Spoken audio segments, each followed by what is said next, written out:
Good morning 9th class बच्चों। इससे पहले वाली वीडियो में हमने विकास पर खतरों का प्रभाव टॉपिक डिस्कस किया था। आज हमारा टॉपिक है संकट के जोखिम का प्रबंधन, मीन्स डिजास्टर रिस्क मैनेजमेंट। तो बच्चों, जैसे कि आप जानते हैं कि भारत का एक विकासशील देश है, लेकिन भारत जैसे विकासशील देश में संकट का सामना करने के लिए कोई ऐसे नियम जो बने हैं अभी कम ही बने हैं।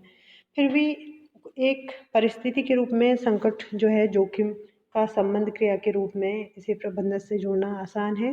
इसलिए संकट जोखिम का केंद्र बिंदु व्यवहार, संकट को रोकना व कम करना तथा प्रशासन की नीति को एक साथ रखना है। तो इन पहलुओं को निम्नलिखित 3 घटकों के रूप में व्यक्त किया जाता है। ये घटक आपके यहाँ पे दिए हैं।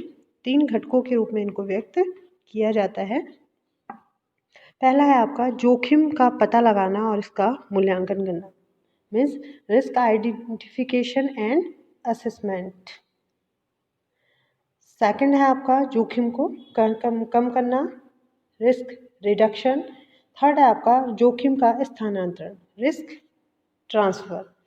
तो पहले हम जोखिम का पता लगाना और इसका मूल्यांकन करना, इसको डिस्कस करते हैं। देखिए, इसमें क्या होता है, किसी समुदाय के लिए खतरा बनने वाली आपदा या कोई भी चीज़ जो है उसका क्या किया जाता है, सबसे पहले मूल्यांकन किया जाता है और जिन तत्वों पर आपदा का प्रभाव पड़ रहा है उनकी भी पहचान की जाती है। और मूल्यांकन के अंतर्गत भौतिक, भौगोलिक, सामाजिक, राजनीतिक तथा मनोवैज्ञानिक कारकों का भी अध्ययन किया जाता है, क्योंकि क्या होता है, इन कारकों पर आपदाओं का प्रभाव निर्भर करता है। इसलिए समुदाय के योगदान पर विशेष ध्यान दिया जाता है। जो समुदाय है उसके योगदान पर भी क्या होता है, इसमें विशेष ध्यान दिया जाता है। अब सेकंड है जोखिम को कम करना, रिस्क रिडक्शन। मीन्स किसी भी तत्व को उस स्थिति में जोखिम मुक्त कहते हैं जब क्या होता है, वो आपदा की दृष्टि से क्या होता है, असुरक्षित होता है और आपदा का उस पर प्रभाव पड़ता है। तो जोखिम को करने वाले 3 घटक हैं। इन्हें क्रमशः क्या कहते हैं, तैयारी, न्यूनीकरण तथा परहेज कहते हैं। तो तैयारी हम पहले भी पढ़ चुके हैं, प्रिपेयर्डनेस। तो बात करते हैं तैयारी की। जो संभावित जोखिम है उसको कम करने के लिए, उसके न्यूनीकरण के लिए क्या होता है, पहले से पूर्व तैयारी क्या है, बहुत महत्वपूर्ण है। जो भी जोखिम है उसके न्यूनीकरण हेतु क्या होता है, पूर्व तैयारी बहुत महत्वपूर्ण पक्ष है।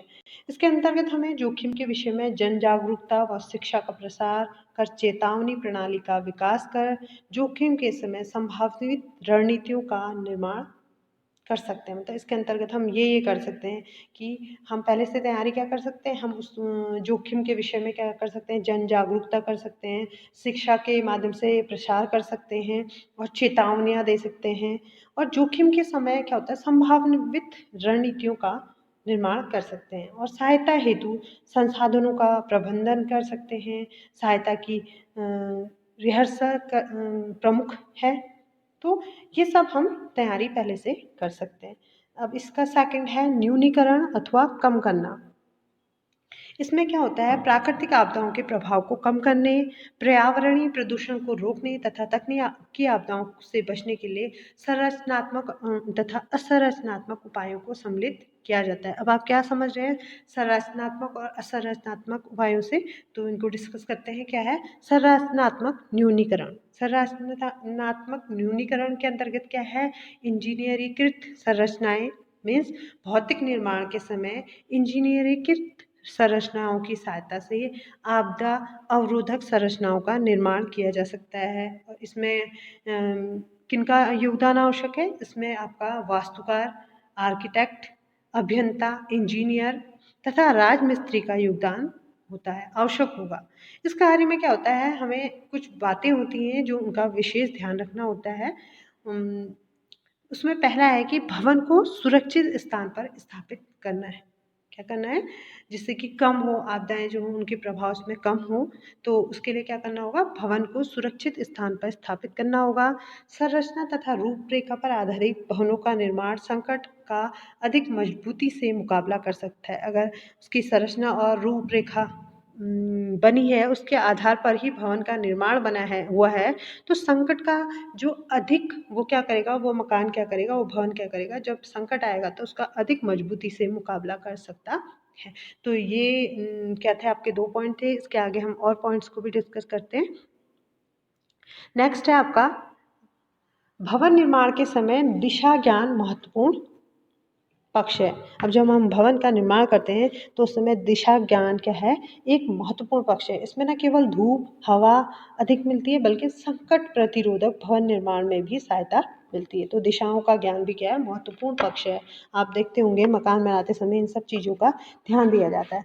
भवन निर्माण से पहले प्राकृतिक आपदाओं की शक्ति का मूल्यांकन अति आवश्यक है, और ये भी ध्यान में रखना है कि भवन निर्माण से पहले प्राकृतिक आपदाओं की शक्ति का मूल्यांकन भी अति आवश्यक है।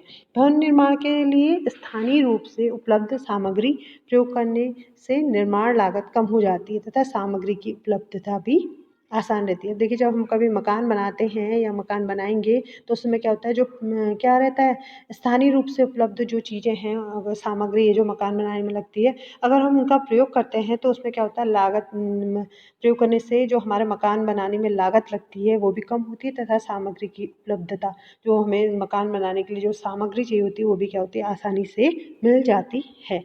भवनों को संकट मुक्त बनाने के लिए उचित योजना तथा विश्लेषण करना चाहिए। अब जब हमारे जो भवन है उसको संकट मुक्त बनाने के लिए हमें क्या करनी चाहिए, पहले योजना बना लेनी चाहिए, उसका विश्लेषण कर लेना चाहिए। नेक्स्ट है संकट खतरों को प्रतिरोधक क्षमता में वृद्धि के लिए भवनों के निर्माण हेतु प्रशिक्षित कारीगर, हाँ ये इम्पोर्टेंट है, हमें क्या करना चाहिए, प्रशिक्षित कारीगरों का को ही काम पर लगाना चाहिए ताकि जो हमारे मकान हैं वो क्या हो, संकट के प्रतिरोधक क्षमता में वृद्धि के लिए, मतलब जो आपदा है उससे क्या कर सके, हम मजबूती से मुकाबला कर सकें। तो इसके लिए क्या करना होगा, हमें प्रशिक्षित कारीगरों को ही लगाना चाहिए। आवश्यकताओं तथा स्थानीय पर्यावरण के अनुसार भवन संहिता का निर्माण करना है। और नेक्स्ट है आपका स्थानीय परिवेश के अनुसार व कम संसाधनों वाले क्षेत्र में समुदाय के पूर्व अनुभव तथा औपचारिक रूप से गैर प्रशिक्षित कारीगर बढ़इयों द्वारा ऐसी संरचनाएं बनाई गई है जिन पर संकटों का प्रभाव नगण्य रहा है।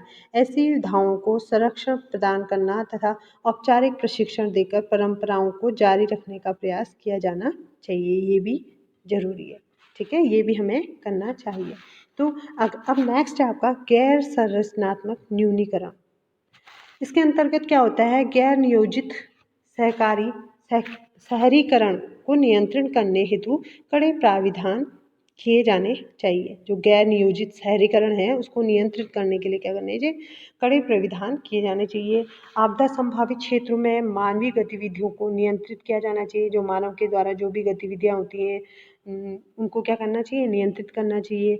आपदा निरोधक उपायों के अंतर्गत निर्मित संरचनाओं हेतु ऋण बीमा व वित्तीय सहायता उपलब्ध करने के साथ साथ करों में छूट आदि के प्राविधान कर प्रोत्साहित किया जाना चाहिए। मीन्स आपदा निरोधक उपायों के लिए हमें क्या करना चाहिए, संरचनाओं हेतु ऋण भी देना होना चाहिए, बीमा व वित्तीय सहायता उपलब्ध करने के साथ साथ करों में छूट आदि के प्राविधान को कर प्रोत्साहित किया जाना चाहिए। नेक्स्ट है, जब संकट है, संकट के न्यूनीकरण से संबंधित जो विभाग होते हैं, विभाग से संबंधित जो कर्मचारी हैं, अभियंताओं और वास्तुशिल्पियों को और तथा राजमिस्त्रियों आदि को क्या करना चाहिए, उचित प्रशिक्षण प्रदान किया जाना चाहिए।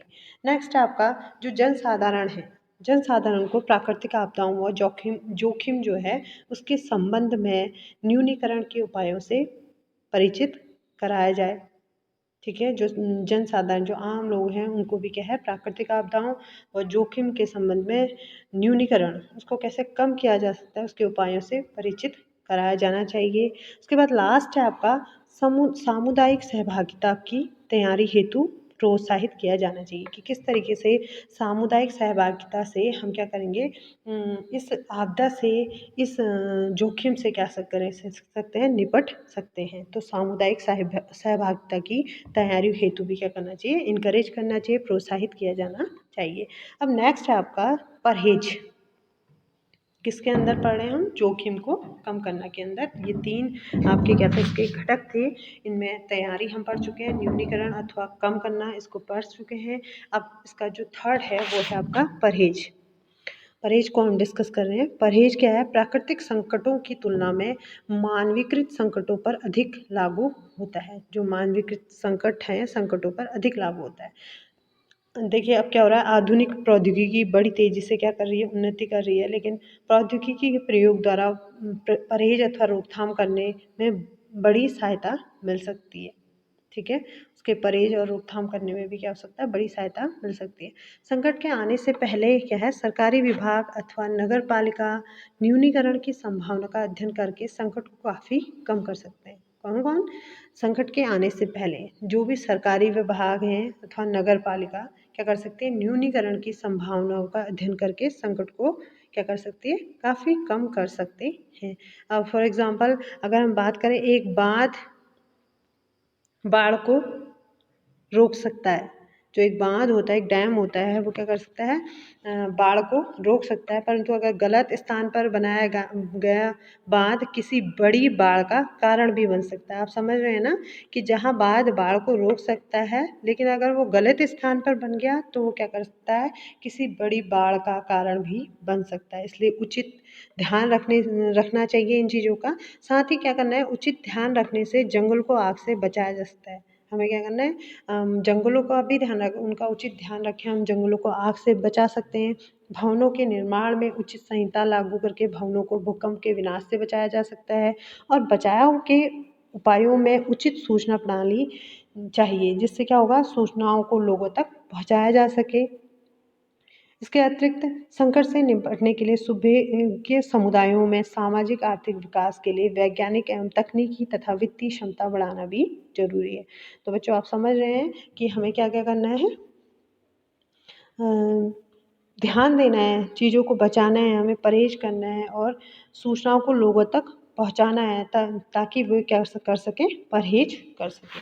नेक्स्ट अब जो हम तीसरा कारक पढ़ेंगे वो है हमारा, जो स्टार्टिंग में हम जो पढ़े थे, 3 घटकों के रूप में व्यक्त किया है। किनको?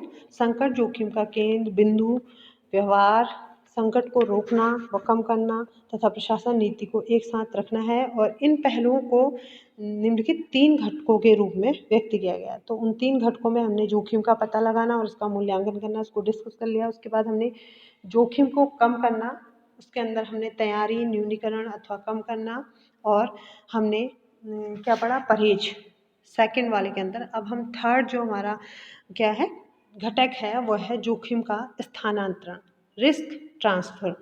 तो हम इसको डिस्कस करते हैं। अब क्या होता है, जोखिम के स्थानांतरण से जो हमारा मतलब है या हमारा तात्पर्य है या हमारा अभिप्राय है कि संकट से होने वाली हानि की क्षतिपूर्ण व्यक्तिगत तथा समुदाय के स्तर पर की जाए।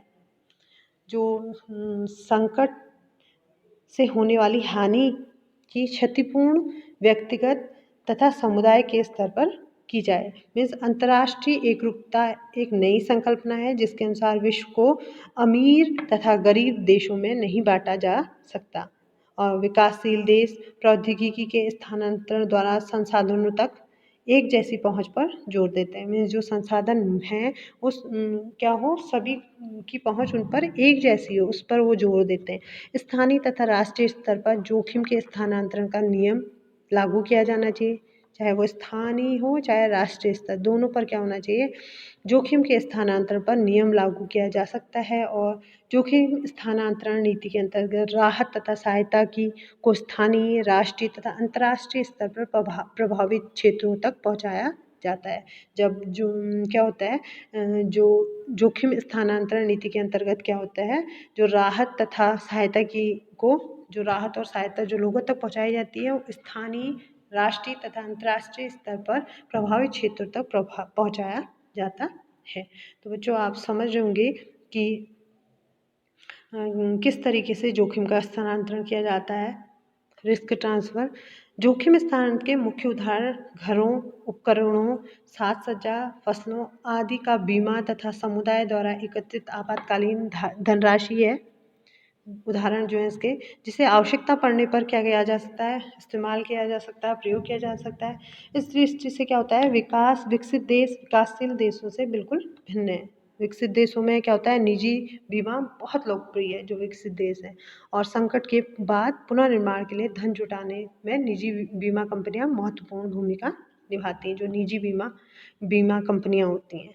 और इस व्यवस्था में लोग निजी तौर पर तथा समूह के रूप में अपनी संपत्ति तथा आजीविका का बीमा करवाते हैं, जिससे क्या होता है, निजी बीमा कंपनियां नई नई योजनाओं द्वारा एक दूसरे के साथ प्रतिस्पर्धा करती हैं। आप आज भी देखते होंगे कि बैंकों में आए दिन नई नई योजनाएं चल रही हैं, और एक बैंक का दूसरे बैंक से क्या होती है, प्रतिस्पर्धा रहती है।